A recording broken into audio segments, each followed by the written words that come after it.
Camera করছি একটু বুঝার চেষ্টা কর, সামনে দৌড়াদৌড়ি করছিস।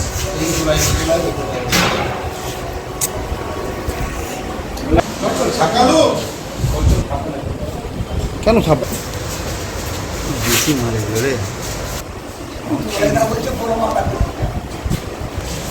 হাটিয়ের মধ্যে দিয়ে দিলে ভালো হবে।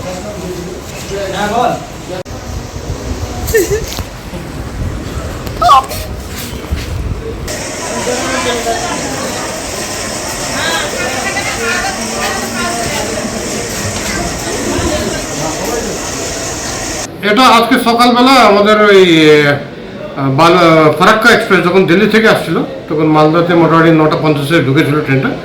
তখন আমরা সার্চ করেছিলাম, তখন জেনারেল কম্পার্টমেন্টে 5টা বস্তা পাই। 5টা বস্তার মধ্যে 268টা কচ্ছপ পাওয়া গেছে। না, কাউকে আমরা পাইনি, শুধু বস্তা পেয়েছি 5 বস্তা। হ্যাঁ, মানে বেশিরভাগ জীবিত আছে, কয়েকটা মারা গেছে আর কি। মারা গেছে মোটামুটি 50 থেকে একটু বেশি আছে। এটা ইউপি থেকে সাধারণত আসে আর কি, বেঙ্গলে ইউপি সাইড থেকেই আসে আর কি। এটা বালুঘাট সাইডে যাচ্ছিল আর কি, মালদাতে আসছিল আর বালুঘাটেও যেত সম্ভবত আর কি। হ্যাঁ, আমরা ফরেস্ট ডিপার্টমেন্ট জানাইছি, ওরা আসতেছে, ওরা সেফটির জন্য নিয়ে যাবে আর কি।